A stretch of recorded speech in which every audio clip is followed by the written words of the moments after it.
Oi, oi, gente, tudo bem com vocês? Como vocês estão? Me contem depois, mandem recados, porque vocês acharam que iam ficar sem aula de história, mas não vão ficar sem aulas de história, porque estamos aqui diretamente dos Estúdios do Carlão. Estúdios do Carlão, por que não? Estúdios do Carlão. Vocês estão aqui diretamente dos maiores estúdios de Hortolândia, grandes estúdios aqui, para relembrar um pouquinho sobre a matéria que a gente estava estudando em sala de aula. Então a gente vai revisar um pouquinho sobre algo super legal e que tem tudo a ver com a sua casa. Como assim tem tudo a ver com a sua casa? Vou te explicar de maneira super simples. Você tá aí cumprindo a quarentena, eu sei disso. Você não tá saindo de casa. Você tá usando muitos recursos aí. Mas já pensou se, a partir de hoje, a água da sua casa parasse completamente funcionar? E aí, como é que ia ser? Você consegue imaginar que loucura seria se hoje nós não tivéssemos aí um sistema de água encanada, aquela água que por mais que você não goste, ela vem na torneira, né? A gente gosta mais de uma água mais purinha, né? A gente pega no mercado. O que a gente vai falar agora, a gente vai relembrar, é sobre as sociedades fluviais. Ou seja, se eu estou falando de sociedades fluviais, você já deve ter aprendido isso em algum lugar. A gente está falando de sociedades que aprenderam a utilizar, a dominar de uma maneira muito específica a água, certo? Nos últimos conteúdos que a gente estudou, a gente aprendeu que o ser humano se tornou sedentário, certo? A gente acabou de ver pré-história, a gente entendeu os períodos paleolítico, neolítico, a idade dos metais. E a gente entendeu uma coisa muito simples. O ser humano tinha uma necessidade que vai ser sanada totalmente lá no Neolítico. O ser humano vai aprender a plantar. E o ser humano vai entender que a agricultura é um negócio sensacional, porque olha que coisa doida, você planta e as coisas crescem. E você tem comida. Logo, vamos entender uma coisa muito simples. Ser sedentário, quando você escuta essa palavrinha sedentário, não significa aquilo que você anda fazendo no sofá da sua casa. Quer ficar preguiçoso, sentado, tranquilo, né? Ser sedentário não é bom de jeito nenhum para a nossa saúde. Mas o sedentário que eu estou falando aqui é quando o ser humano aprendeu que ele poderia parar e morar em um lugar só, sem ficar indo de um lugar para outro, pulando de galho em galho. O nome que a gente dá na história para isso é nômade. O que é um nômade? Nômade é alguém que passa de um lugar para outro e vai saindo e conhecendo os outros lugares, se adequando a outros lugares, não porque ele quer, mas porque tem uma necessidade básica que é se alimentar. Quando o ser humano entendeu que lugares próximos a grandes rios podiam facilitar muito as coisas para o lado dele, o ser humano começou, então, a se instalar nesses lugares. E as grandes sociedades, as primeiras grandes cidades que a gente vai conhecer, são chamadas de sociedades fluviais, que são basicamente duas grandes regiões, a Mesopotâmia e o Egito. E agora, a gente está falando de quem? Exatamente, Mesopotâmia. O que significa, professor, Mesopotâmia? Vamos lá, simples, prático e fácil. Mesopotâmia, coloca na sua cabeça, região entre rios. Região entre rios, Mesopotâmia. Mesopotâmia, região entre rios. Ou seja, essa região, ela tem rios que são muito importantes. E esses rios têm dois nomes muito fáceis de você aprender. O primeiro deles, Tigre. Rio Tigre. E o segundo, Rio Eufrates. Professor Carlos, legal, você está falando de uma sociedade de que época mesmo? A gente está falando de aproximadamente 3.000 anos antes de Cristo. É bem possível que nem o seu avô tivesse vivo nessa época aqui. Mas, 3.000 anos antes de Cristo, essas sociedades começam a se organizar. E hoje, se você quiser saber, professor, de onde é que a gente está falando? A gente está falando do atual Iraque, gente. No Iraque. O Iraque, lá no Oriente Médio, é essa região chamada de Mesopotâmia, que a gente está conversando um pouquinho agora. Legal. Professor, já entendi a questão da geografia.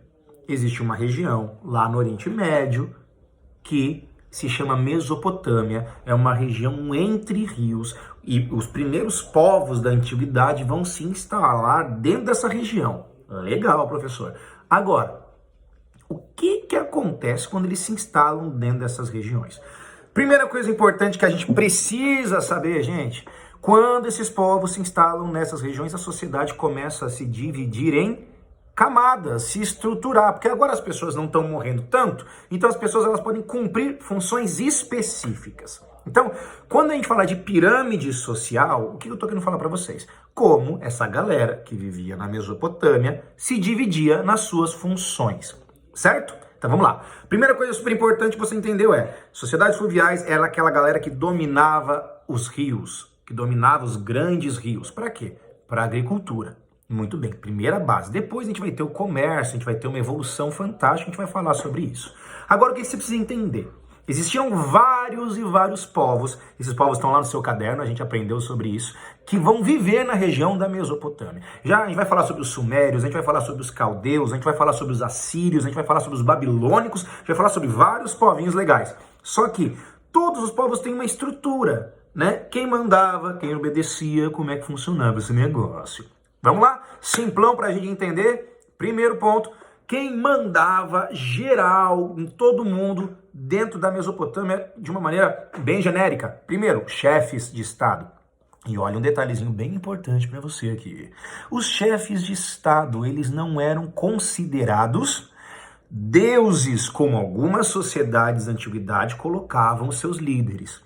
Para os mesopotâmios, os chefes de Estado eram aqueles caras que eram os representantes dos deuses. Então ele não era o Deus, não. Ele podia chegar, mas eu sou um. Não é não, não é não. Você não é não. Você é um representante, mas tinha que ser respeitado pra caramba. Se você se metesse com esses caras, a casa caía pra você. Não ia ser legal. É melhor você não se meter. Por exemplo, você já ouviu, né? Você que já leu a Bíblia, né? Aquelas histórias, Nabucodonosor, não era aqueles caras assim, né? Os reis da Babilônia, não eram pessoas assim que você podia, né, chegar e falar, oi, tudo bem, representante dos deuses? Vim aqui pedir uma gorjeta pra você. Não ia dar muito certo, não ia ser muito legal. Muito bem, então, primeiro, os chefes de Estado que eram considerados representantes dos deuses. Ora, se a sociedade era uma sociedade que tinha a religião como algo super importante, quem você acha que vem na sequência? Chuta. Obviamente os sacerdotes que eram os caras que batiam papo com os deuses, que chegavam, trocavam ideia com os deuses, né? Que representavam para o chefe de Estado as necessidades dos deuses. E olha só, eu estou falando deuses. O que significa isso? O que significa isso? Você vai lembrar das aulas de história. Politeísmo. Mas, professor, eu não lembro aqui. Politeísmo é o que mesmo esse negócio aí? Simples, vamos lá. Monoteísmo é quando você só tem apenas um Deus. Não é dois, não é três, um Deus. Mono, lembra? Monossílaba. Monoteísmo. Um Deus. Vários deuses, certo? Vários deuses é politeísmo. Então, você tem vários deuses dentro dos povos antigos, esses deuses eles eram adorados. Então, olha só, existiam vários deuses. E os sacerdotes eram responsáveis pelo contato com esses deuses aí. Terceiro grupinho super importante, tudo isso que eu tô falando pra vocês, tem na apostila de vocês, lá no capítulo 3, eu não tô tirando nada da minha cabeça. Muito bem, terceiro grupinho, os aristocratas. Professor, o que significa aristocratas? Essas palavrinhas, gente, vêm do grego, tá certo? Então, os povos, eles não se chamavam assim, tipo, oi, aristocrata júnior, e aí, aristocrata, skatista, como é que tá, aristocrata, jogador de futebol? Não, essas palavras foram vindas depois. Aristocrata quer dizer poder dos melhores.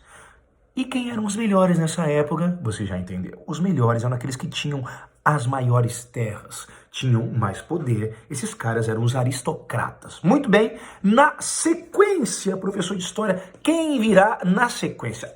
Olha só, se são cidades, as cidades têm que ser protegidas. Então, quem vem na sequência? Obviamente, meus queridos, quem vem na sequência são os militares. Os militares são os caras que colocam os outros povos que queriam invadir a Mesopotâmia para correr e falar, não, aqui não, essa cidade aqui é nossa, agora vocês procurem outro lugar para vocês. Muito bem, na sequência, quem vem?